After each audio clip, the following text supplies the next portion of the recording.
Two countries with a long history of standing together are now facing another diplomatic test.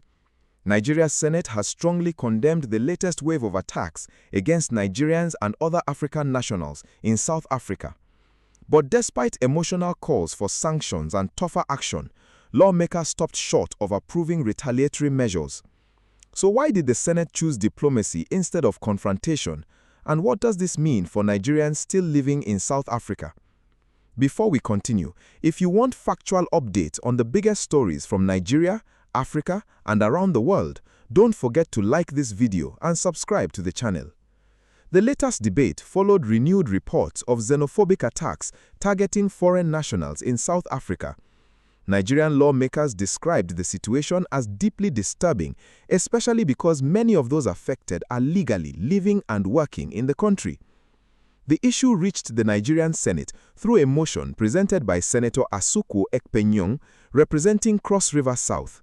According to the senator, the attacks have gone beyond undocumented migrants.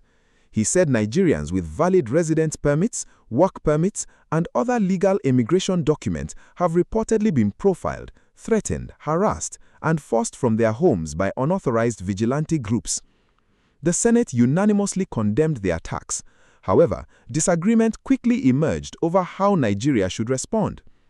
Some lawmakers argued that enough is enough. They believed Nigeria should take stronger diplomatic and economic measures against South Africa to send a clear message that attacks on Nigerians cannot continue without consequences.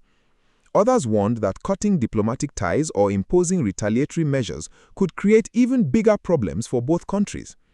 In the end, the Senate leadership chose a cautious path. Instead of approving sweeping sanctions or breaking diplomatic relations, lawmakers agreed that Nigeria should continue engaging South Africa through diplomatic and legal channels. During the debate, Senator Ekpenyong reminded lawmakers of Nigeria's historic role during South Africa's struggle against apartheid. He recalled that Nigeria provided diplomatic, financial, and material support to the anti-apartheid movement. Nigeria also campaigned internationally for the release of Nelson Mandela and hosted the 1977 World Conference for Action Against Apartheid in Lagos. For many Nigerians, those sacrifices make today's attacks even more painful. Several senators echoed that feeling. Senator Mohammed Munguno described the recurring attacks as a cycle that seems to return every 1 or 2 years. He argued that Nigeria's foreign policy should become more citizen-centered, with protecting Nigerians abroad becoming one of its highest priorities. Former Abia State Governor Senator Orji Kalu also described the disappointment over the repeated violence. While praising President Bola Tinubu and the Ministry of Foreign Affairs for helping Nigerians willing to return home, he said South Africa should compensate Nigerians whose businesses and properties have been destroyed. Even so, Kalu stopped short of supporting retaliation. Instead, he urged Nigeria to continue using international legal and diplomatic channels to seek justice. Outside the Senate, experts also weighed in. Dr. Nicholas Erame, a senior research fellow at the Nigerian Institute of International Affairs, described the federal government's response as a step in the right direction. However, he criticized what he described as South Africa's repeated failure to decisively stop attacks against foreign nationals. According to Erame, Nigeria and the African Union should exhaust regional diplomatic and legal mechanisms before considering international litigation against South Africa. He also argued that the repeated violence reflects a long-standing problem that successive South African governments have struggled to address effectively. Meanwhile, conditions on the ground remain uncertain. Although tensions reportedly eased after the June 30th anti-migrant protest deadline passed, leaders of the Nigerian community in South Africa say the danger has not disappeared. Ekos Akpokabayen, chairman of the Board of Trustees of the Nigerian Union in South Africa, warned that attacks are still spreading into new communities. He said many Nigerians continue registering for voluntary evacuation because they no longer feel safe. According to him, the Nigerian High Commission has also been dealing with increasing numbers of displaced Nigerians seeking refuge while waiting for flights back home. He warned authorities not to assume the crisis is over simply because public attention has shifted elsewhere. Ekos also spoke about why Nigerians often become targets. He said Nigerians tend to integrate into South African communities, live across different neighborhoods, and are known for their strong work ethic. However, he believes some South Africans wrongly interpret that visibility as an attempt to dominate local communities, creating resentment based on misconceptions rather than reality. The renewed tensions have once again raised difficult questions about relations between two of Africa's biggest economies. Nigeria and South Africa share strong business ties, political influence, and important responsibilities within the African Union. Many Nigerian companies operate in South Africa, while several South African businesses have invested heavily in Nigeria.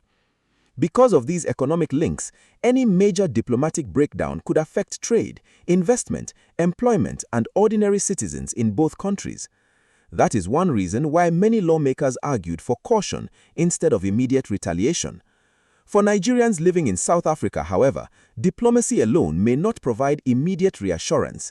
Many simply want to live, work, and raise their families without fear of harassment or violence. They are looking for stronger protection from South African authorities and continued support from the Nigerian government whenever incidents occur. Across Africa and within the diaspora, the story has also reopened conversations about Pan-African unity. Many people have questioned how attacks against fellow Africans continue despite decades of cooperation and shared history. Supporters of stronger action argue that repeated condemnations are no longer enough. Others believe maintaining diplomatic engagement offers the best chance of achieving lasting solutions without escalating tensions further. For now, Nigeria's official position appears clear. The Senate has condemned the attacks in the strongest terms but has decided against reciprocal sanctions or severing relations with South Africa. Instead, lawmakers want continued diplomatic engagement, legal accountability where necessary, and stronger protection for Nigerians abroad. The coming weeks will likely determine whether those efforts produce meaningful results. Much will depend on how South African authorities respond to continuing concerns, whether investigations into reported attacks move forward, and whether affected Nigerians receive justice and adequate protection. This story is more than just politics. It is about the safety of African citizens, the responsibility of government to protect people within their borders, and whether African nations can resolve difficult challenges while preserving regional cooperation. We'll continue following every development as this story unfolds. If you found this report informative, please like this video, subscribe to the channel, and turn on notifications so you never miss our latest updates. And now, we'd like to hear from you. Do you think Nigeria should continue using diplomacy, or should the government take stronger action against South Africa if these attacks continue? Let us know your thoughts in the comments below.